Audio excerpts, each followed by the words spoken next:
हल्द्वानी के 4,365 परिवारों की अपील लेकर के हाई कोर्ट के फैसले के अगेंस्ट सुप्रीम कोर्ट गए थे। राज्य सरकार से सवाल किया कि अगर आप 4,365 परिवारों को उजाड़ना चाहते हैं तो इनको विस्थापित करने का आपके पास प्लान क्या है। माननीय उच्चतम न्यायालय ने हाई कोर्ट के फैसले पर रोक लगा दी। तो ये बहुत बड़ी जीत है, न्याय की जीत। हल्द्वानी में हजारों लोग लगातार अपने आशियाने को बचाने के लिए दुआएं कर रहे थे, प्रार्थनाएं कर रहे थे। मीडिया ने एक अलग तरह का नैरेटिव बनाने की कोशिश की, इसको हिंदू मुसलमान और अलग अलग तरह के एंगल देने की कोशिश की। ब्रिटिश काल का मंदिर था, मस्जिद थे और 4,365 परिवार थे। बड़ी तादाद में लोगों के घर तोड़े जाने की तैयारी चल रही थी। मैं हल्द्वानी के पीड़ित परिवारों को बधाई दूंगा और उच्चतम न्यायालय को बहुत धन्यवाद दूंगा। सरकार एक अलग तरह के एजेंडे पर चल रही है और वो चाहती है कि लोगों के सर से आशियाना छीन लिया जाए। एक तबका है मीडिया का जिसका काम ही है किसी भी मुद्दे को, अगर वो गर्म है तो उसको एक एंगल दे देना है। हल्द्वानी के मुद्दे पर बात करने के लिए यहाँ बैठे हैं। आज माननीय उच्चतम न्यायालय ने एक फैसला दिया। हम सारे लोग हल्द्वानी के 4,365 परिवारों की अपील लेकर के हाई कोर्ट के फैसले के अगेंस्ट सुप्रीम कोर्ट गए थे और आज सुप्रीम कोर्ट ने हाई कोर्ट के फैसले को देखा और फिर रेलवे से और ख़ास तौर से राज्य सरकार से सवाल किया कि अगर आप 4,365 परिवारों को उजाड़ना चाहते हैं तो इनको विस्थापित करने का आपके पास प्लान क्या है। ये बहुत महत्वपूर्ण टिप्पणी रही और थोड़ी देर की बहस में ही माननीय उच्चतम न्यायालय ने हाई कोर्ट के फैसले पर रोक लगा दी। तो ये बहुत बड़ी जीत है, न्याय की जीत है, क्योंकि हल्द्वानी में हज़ारों लोग लगातार अपने आशियाने को बचाने के लिए दुआएं कर रहे थे, प्रार्थनाएं कर रहे थे।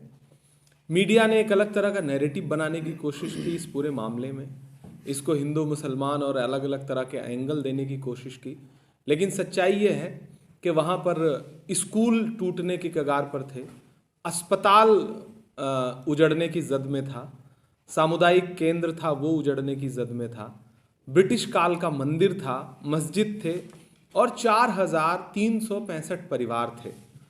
इस कड़ाके की सर्दी में जब प्रधानमंत्री जी पिछले दिनों ये नारा दिया करते थे कि हम 2022 तक हर परिवार को पक्का मकान दे देंगे, ऐसे में इतनी बड़ी तादाद में लोगों के घर तोड़े जाने की तैयारी चल रही थी और केंद्र सरकार तो छोड़िए, राज्य सरकार चुप होकर के बैठी हुई थी। हाई कोर्ट में अपने राज्य के नागरिकों को रत्ती भर भी रियायत देने के लिए हाई कोर्ट में राज्य सरकार खड़ी नहीं हुई। ये बहुत शर्मनाक पहलू था। इस पूरे प्रकरण में राज्य सरकार का रुख बहुत खराब रहा है। आज अच्छा है कि उच्चतम न्यायालय ने एक अच्छा फैसला दिया, लोग राहत महसूस कर रहे हैं। हम लोग शुरू से इस प्रकरण में लगे रहे हैं। हमारे स्थानीय विधायक सुमित हृदयेश जी पहले दिन से इस मामले की लड़ाई लड़ रहे हैं और जब सुप्रीम कोर्ट आए तो सलमान खुर्शीद साहब, सिद्धार्थ लूथरा जी, दो लोग हमारी तरफ से डिफेंड कर रहे थे। मैं पहले दिन से मौजूद रहा हूँ इस पूरे प्रकरण में। तो एक संयुक्त प्रयास से आज लोगों का आशियाना उजड़ने से बच गया। तो एक बार फिर से मैं हल्द्वानी के पीड़ित परिवारों को बधाई दूंगा और उच्चतम न्यायालय को बहुत धन्यवाद दूंगा कि उन्होंने लोकतंत्र और संविधान को नज़र में रखते हुए एक अच्छा फैसला दिया है जिससे लोग सुकून महसूस करेंगे। मैं खुद मौजूद था, सलमान साहब हमारी तरफ से अपीयर थे। तो पार्टी, आप चाहे इसे पार्टी का नाम दें कि पार्टी खड़ी थी, या ये कहें कि पार्टी के तमाम नेतागण खड़े थे, हम इस देश में गरीबों, पीड़ितों के साथ हमेशा खड़े थे, खड़े हैं, खड़े रहेंगे। इस मामले में जनाब राहुल गांधी का कोई रद्द-ए-अमल आया? हम लोग अगर खड़े थे, भारत जोड़ो यात्रा छोड़ करके आज सुप्रीम कोर्ट में खड़े हैं, तो अपने नेता की सहमति से ही खड़े हैं। हल्द्वानी मामले में आप कामयाब हुए हैं, इसके साथ साथ अभी आसाम में भी मामला चल रहा है, मध्य प्रदेश के उज्जैन में भी चल रहा है, जहाँ हज़ारों मुस्लिम परिवारों को उजड़ने का तकरीबन रियासती हुकूमत ने ऑर्डर कर दिया है। क्या कांग्रेस उस मामले को भी देखेगी? देखिए, जब असम में विस्थापन का एक मामला हुआ था पिछले साल, आपको याद होगा, जब एक फोटो जर्नलिस्ट ने गोली लगने के बाद एक लाश पर कूद करके वो वीडियो बहुत वायरल हुआ था, तो हमारा माइनॉरिटी डिपार्टमेंट सबसे पहले वहाँ पहुँचा। मैं खुद गया, पूरा डेलीगेशन लेकर के हमने जाके पीड़ित परिवारों की मदद की। अब असम की सरकार एक अलग तरह के एजेंडे पर चल रही है और वो चाहती है कि लोगों के सर से आशियाना छीन लिया जाए। हम इस मामले को हमारी स्थानीय यूनिट देख रही है और इस मामले में भी ख़ासतौर से माइनॉरिटी डिपार्टमेंट कानूनी तौर पर जो मदद बन पड़ेगी वो ज़रूर करेगा। हम इंसाफ की लड़ाई में हिंदू मुसलमान से अलग हट करके हर एक भारतवासी के साथ खड़े हैं, इंसानों के साथ खड़े हैं। हमारी लड़ाई भारत के नागरिकों की बेहतरी के लिए है। हम किसी धर्म और किसी मजहब से अलग हट करके इंसानियत की लड़ाई लड़ने में यकीन रखते हैं। इंसाफ पाने के लिए आपको कदम कदम पे लड़ना है, वो क्या हिंदू हो क्या मुसलमान हो। मैं तो ये मानता हूँ कि गरीब को सबसे ज़्यादा इंसाफ पाने के लिए लड़ना पड़ता है और उसके साथ लोग भी कम खड़े होते हैं।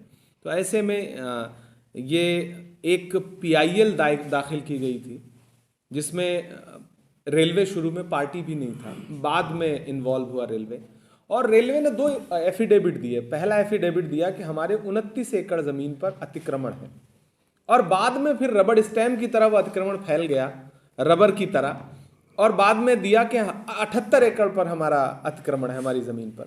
तो वो 2 एफिडेविट ही जो है वो इस पूरे मामले में बहुत सारे झोल दिखाते हैं। दूसरी बात ये, राज्य सरकार कहीं खड़ी नहीं हुई। उसी ज़मीन पर स्कूल बना है, राजकीय स्कूल बना है, अस्पताल बना है जो शासन ने बनवाया है, और 11 मान्यता प्राप्त स्कूल हैं जिनकी मान्यता राज्य सरकार ने दी है। तो क्या राज्य सरकार ने वहाँ पर अतिक्रमण किया है? सवाल ये खड़ा होता है। राज्य सरकार को रेलवे के अगेंस्ट इस मामले में अपीयर होना चाहिए था, लेकिन राज्य सरकार कहीं खड़ी नहीं हुई। तो मैं ये कह रहा हूँ कि इस देश में इंसाफ के लिए अब हर व्यक्ति को लड़ना पड़ रहा है। राज्य सरकारें, स्थानीय प्रशासन पूरी तरह से गरीबों से अलग हट करके गरीबों को प्रताड़ित करने वाले रास्ते पर चल रहे हैं। इसीलिए हमें इंसाफ के आखिरी दरवाजे तक आना पड़ा।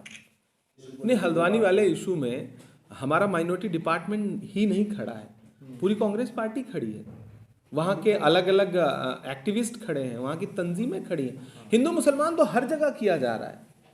इसी के खिलाफ तो राहुल गांधी जी भारत जोड़ो यात्रा कर रहे हैं। तक हमने देखा कि मीडिया में ये इशू हाईलाइट नहीं था जब तक आपने इस तरफ कदम नहीं, हाईलाइट हुआ तभी इंसाफ भी मिला ना।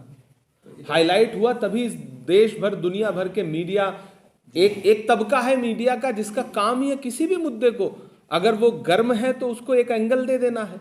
लेकिन गर्म होने पे एक ऐसा मीडिया का तबका भी है जो जिसे मैं कहूँ कि वैकल्पिक मीडिया है और विश्व का मीडिया है, उसने भी कवर किया ना। कितनी बड़ी बात है कि हल्द्वानी का मुद्दा आज अंतर्राष्ट्रीय मुद्दा बना, लोगों की संवेदनाएं जुड़ी।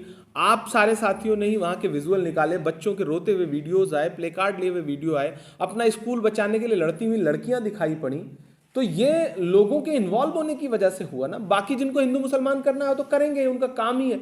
हम उस नफरत की राजनीति के खिलाफ कल भी खड़े थे, आज भी खड़े हैं, कल भी खड़े रहेंगे। राहुल गांधी जी भारत जोड़ो यात्रा ही इसलिए निकाल रहे हैं कि नफरत छोड़ो, भारत जोड़ो। आज का फैसला बहुत अच्छा है, और अब तो माननीय उच्चतम न्यायालय ने गेंद सीधे सीधे रेलवे और राज्य सरकार को भी इन्वॉल्व कर लिया।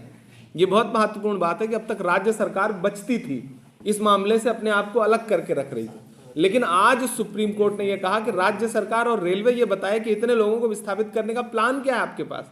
तो आज राज्य सरकार भी एक तरह से इस मामले में इन्वॉल्व हो गई। अब राज्य सरकार बताए कि वो अपने बनवाए हुए स्कूल, अपने बनवाए हुए अस्पताल बचाना चाहती है या नहीं चाहती है। वो राज्य सरकार आकर के सुप्रीम कोर्ट में बताए। राज्य सरकार इसीलिए बच रही थी क्योंकि वो चाहती है कि उसके नागरिक प्रताड़ित हों। मुझे तो उत्तराखंड के मुख्यमंत्री से पूछना है कि कौन सा ऐसा मुख्यमंत्री है जो अपने राज्य के नागरिकों की अपनी संपत्तियों की परवाह नहीं करता। विद्यालय तो राज्य की संपत्ति हुए ना, जो राजकीय विद्यालय, अस्पताल तो राज्य की संपत्ति हुई, वो अपनी संपत्ति क्यों नहीं बचाना चाहते थे? मुझे हैरत है। तो अब सुप्रीम कोर्ट ने बहुत अच्छा फैसला दिया। सुप्रीम कोर्ट ने स्टे लगाया, वक्ती है नहीं, पूरी तरह से स्टे लगा दिया। ये कह दिया कि हम हाई कोर्ट के फैसले को पे स्टे दे रहे हैं और ये वक्ती नहीं है। अब तो बाकी आगे डिबेट होगा और डिबेट के पहलू दूसरे होंगे।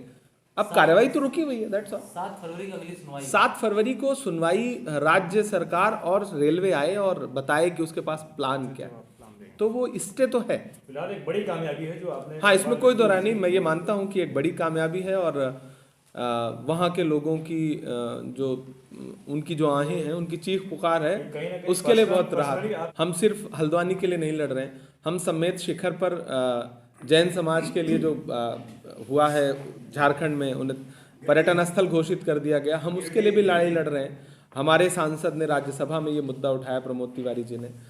हम क्रिश्चियंस के लिए अगर यहाँ पर लिटिल फ्लावर चर्च तोड़ा गया तो हम उसके लिए भी खड़े हैं।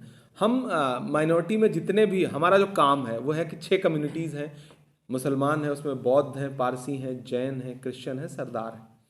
हम उनको राजनीतिक प्रतिनिधित्व भी दे रहे हैं और हमारी कोशिश है कि उनको सामाजिक तौर पर उनकी लड़ाई जो है उसमें भी हम उनके साथ खड़े नजर आएं, और हम कोशिश कर रहे हैं कि उसमें इंसाफ जरूर कर सकें।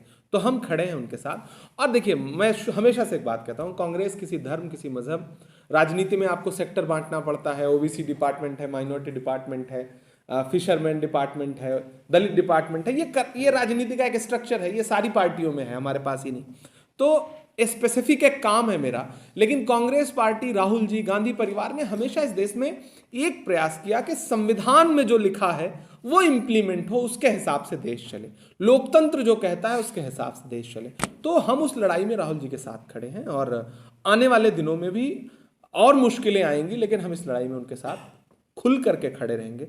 हम राहुल जी की भारत जोड़ो यात्रा का ग्राउंड पे जो असर देख रहे हैं, उससे ये कह सकते हैं कि आने वाले दिनों में देश बदलेगा, देश का माहौल बदलेगा।